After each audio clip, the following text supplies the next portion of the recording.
चाहे एकेडमिक हो चाहे जीटी हो, इन बोथ केसेस आपके पास जो रीडिंग होती है आईएलटीएस रीडिंग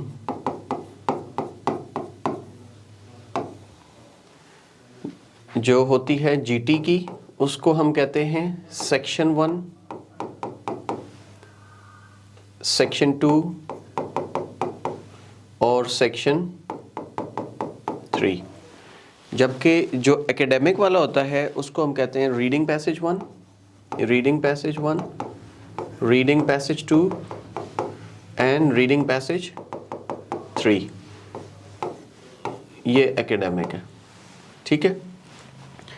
चाहे सेक्शन 1 हो चाहे आपका रीडिंग पैसेज 1 हो, in both cases you have question 1 to 13 here, then आपके पास आ जाते हैं 14 to 26 and then 27 to 40। दोनों केसेस में आपके पास ये क्वेश्चंस आते हैं। अब जो सेक्शन 1 होता है ना जीटी रीडिंग का, इसके अंदर होते हैं क्वेश्चंस 1 to 7 then 8 to 13। यहाँ पर होते हैं 14 to 20 then 21 to 26 एंड यहाँ पे 27 to 40 लाइक दिस। ये जैसे पार्ट है ऐसे ही होता है, ये जीटी रीडिंग के अंदर होता है। और इन शॉर्ट के पहले पैसेज में 13 क्वेश्चंस, अगले में भी 13 क्वेश्चंस और अगले में 14 क्वेश्चंस। ये 14 अगर लिस्ट ऑफ हेडिंग यहाँ पर आएगा तो यहाँ हो जाएंगे, लिस्ट ऑफ हेडिंग यहाँ आएगा तो यहाँ हो जाएंगे, यहाँ पर आएगा तो यहाँ होंगे। जहाँ लिस्ट ऑफ हेडिंग्स होंगे वहाँ 14 क्वेश्चंस, वैसे आपके 13 क्वेश्चंस होते हैं। यहाँ तक क्लियर है?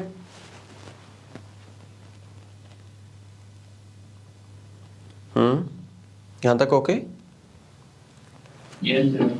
ओके, अब हम मूव करेंगे कि आपको जो क्वेश्चंस मिलते हैं वो किस किस्म के मिलते हैं। There are 2 categories of questions. कुछ क्वेश्चंस होते हैं सीक्वेंस में, कुछ होते हैं जो सीक्वेंस में नहीं होते।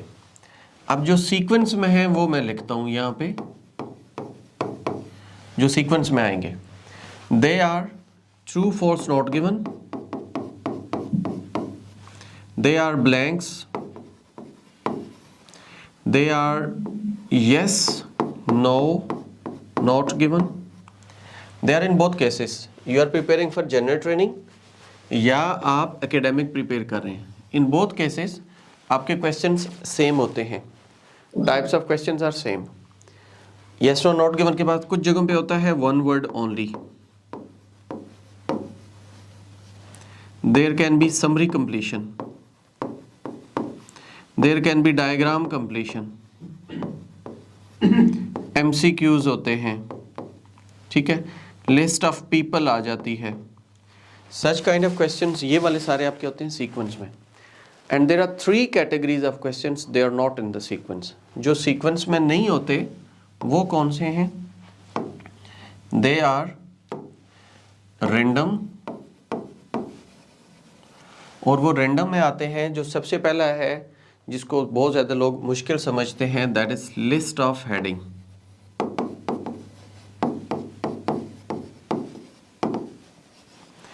लिस्ट ऑफ हेडिंग्स, उसके बाद आते हैं sentence completion.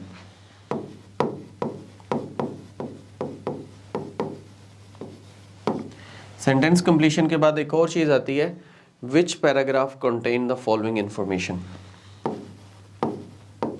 Which paragraph contain following info। which paragraph contain following information, ये वाले 3 किस्म के जो क्वेश्चंस हैं they are random, बाकी जो होते हैं they are in the sequence। ये वाले सीक्वेंस में होते हैं।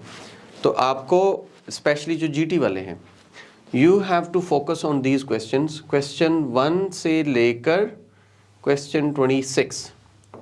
These are the questions you have to prepare। अगर आप इनमें से 20 to 22 भी स्कोर्स ले जाएं तो आपका जो 4.5 रिक्वायरमेंट है ना फॉर जनरल ट्रेनिंग वो मीट हो जाती है।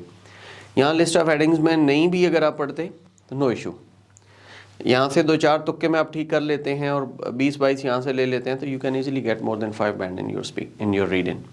लेकिन जो एकेडमिक वाले हैं आपको ये सारे क्वेश्चंस ठीक करने होते हैं। जीटी वालों में ये 4 पार्ट्स आ गए ना, 1 2 3 एंड 4। इन 4 पार्ट्स में से एक पार्ट ऐसा होगा जो रैंडम होगा, उसमें से ना ये वाला आएगा विच पैराग्राफ कंटेन फॉलोइंग इन्फॉर्मेशन। ये वाली जो चीज़ आएगी आपकी, ये वाली विच पैराग्राफ कंटेन फॉलोइंग इन्फॉर्मेशन, ये वाला पार्ट, ये आपका यहाँ पर आएगा इस जगह पे। इनमें से कोई भी एक हो सकता है, ठीक है। और जो बाकी 3 क्वेश्चंस होंगे, बाकी 3 parts, they are true false not given, yes no not given, blanks, ये सीक्वेंस में होते हैं। सीक्वेंस इन अ सेंस कि आपको ये पैराग्राफ था और if you are getting true false not given, you will be finding question number 1, suppose here 1 मिला, चलते चलते 2 नीचे मिल गया, 3 यहाँ मिला, 4 यहाँ, 5 यहाँ, इन अ सीक्वेंस। पहले मिलेगा, फिर अगले पैराग्राफ में अगला मिलेगा, अगले पैराग्राफ में अगला मिलेगा, या उसी पैराग्राफ में 2 मिल जाएंगे, फिर उसी पैराग्राफ में अगला मिलेगा। They move like this. तो आपका जो है ट्रू फॉल्स नॉट गिवन या ब्लैंक्स, ये वाले पार्ट में जितने भी क्वेश्चंस हैं, they are in a sequence, ये इसी तरह मिलते जाएंगे।